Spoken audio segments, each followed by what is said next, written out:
Avant une grande matinée placée sous le signe de la rentrée littéraire, la médiathèque de Cattenom a accueilli Marie-Dominique Poncin pour une séance de dédicace à l'occasion de la sortie de son recueil de poésie Tout feu, tout flamme. Quand j'écris un poème, souvent ça commence, j'ai une phrase dans la tête, donc j'écris cette phrase.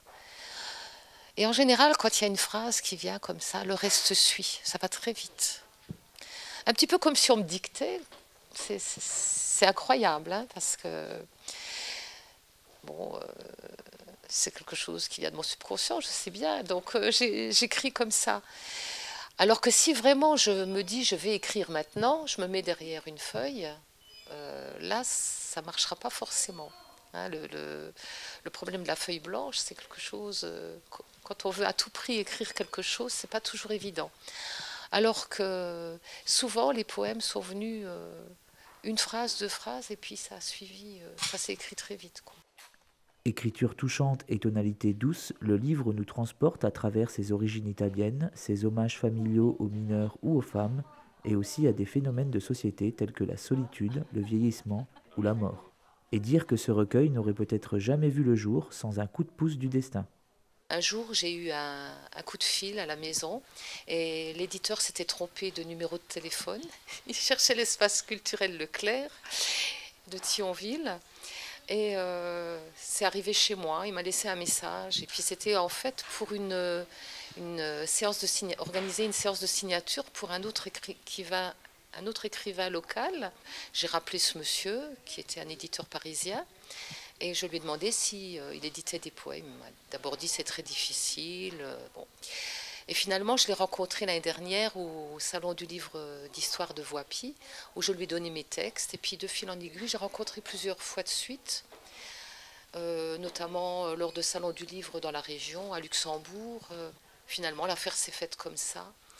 15 livres ont été achetés en 2 heures par les adhérents de la médiathèque, ce qui prouve que la poésie sait encore faire les yeux doux au public. Tout feu, tout flamme, un recueil flamboyant dont nous reparlerons le mois prochain dans l'émission Studio 39.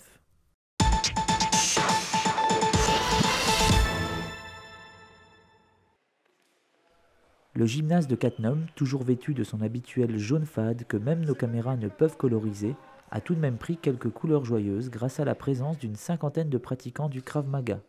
Leur but ? Ça va leur permettre d'une part d'être un peu plus sûrs d'eux, pas trop quand même, pour ne pas sous-estimer les potentiels adversaires, mais également apprendre des choses simples. Aujourd'hui, j'ai des gens qui n'ont jamais donné un coup de poing de leur vie, et ben on leur a appris comment donner un coup de poing sans se casser la main. Déjà rien que ça, c'est déjà beaucoup. Et pour justement les anciennes personnes qui, elles, font depuis des années du Krav Maga, qu'est-ce que ça peut leur apporter aujourd'hui ?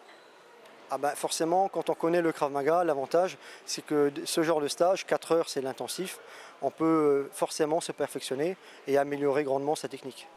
Pour les assidus du Krav Maga, on pousse un jour la porte pour apprendre à se défendre, et puis on se retrouve à pratiquer pour partager le même art de vivre que son voisin. J'ai déjà pratiqué la boxe thaï auparavant, c'est très utile. Donc du coup, le Krav Maga, maintenant, je pense que c'est vraiment ce qui me convient le mieux. Je suis venue ici en fait pour m'amuser principalement et renforcer mes petites lacunes en Krav Maga. Au lieu de passer mon anniversaire auprès de ma famille, je préfère venir faire du Krav et être avec mes amis parce que c'est d'abord toute une convivialité entre nous et puis on s'entend très bien. Puis voilà, c'est le plaisir de venir. C'est vraiment une bonne ambiance et moi j'adore quoi. J'aime bien venir ici. J'arrive à me défouler un petit peu, donc j'enlève un peu toute la rage et le stress qu'on a de la semaine au travail. Et voilà, donc c'est plaisant. La communauté du Krav Maga est encadrée par un professeur virevoltant qui alterne démonstration et technique avec une précision méthodique aux pratiquants divisés en 2 groupes. Dans le premier groupe, donc le groupe débutant, on va avoir des techniques de blanche à verte, histoire de leur montrer un peu ce qui les attend. Et dans le deuxième groupe, on va avoir des techniques allant de la ceinture bleue jusqu'à la deuxième darga aujourd'hui, avec notamment du fusil, du pistolet, mais également des basiques comme le bâton, le couteau, ou des simples routines sur l'étranglement. Si beaucoup d'adeptes y trouvent une philosophie, le Krav Maga est aussi une façon simple de faire connaissance avec des personnes à votre écoute, mais surtout un formidable défouloir d'énergie. On peut donc dire que le Krav Maga est un sport qui se vit par sa pratique et dont la pratique permet la survie, mais surtout de prendre goût à la vie.